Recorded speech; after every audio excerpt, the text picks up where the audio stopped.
करवा चौथ के व्रत की कथा। करवा चौथ की व्रत कथा।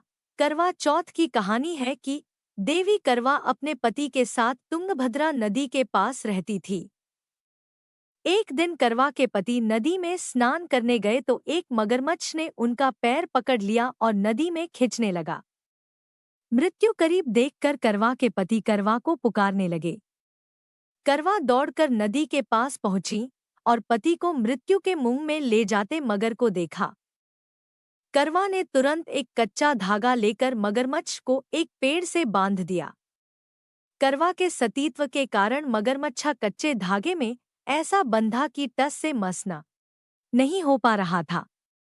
करवा के पति और मगरमच्छ दोनों के प्राण संकट में फंसे थे। करवा ने यमराज को पुकारा और अपने पति को जीवनदान देने और मगरमच्छ को मृत्युदंड देने के लिए कहा।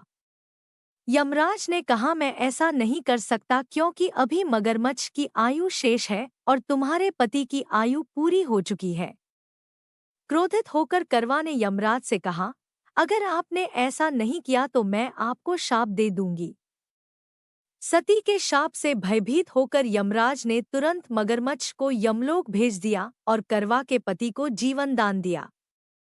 इसलिए करवा चौथ के व्रत में सुहागन स्त्रियां करवा माता से प्रार्थना करती हैं कि हे करवा माता, जैसे आपने अपने पति को मृत्यु के मुंह से वापस निकाल लिया वैसे ही मेरे सुहाग की भी रक्षा करना।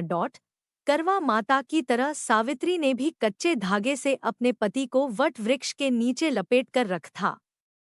कच्चे धागे में लिपटा प्रेम और विश्वास ऐसा था कि यमराज सावित्री के पति के प्राण अपने साथ लेकर नहीं जा सके।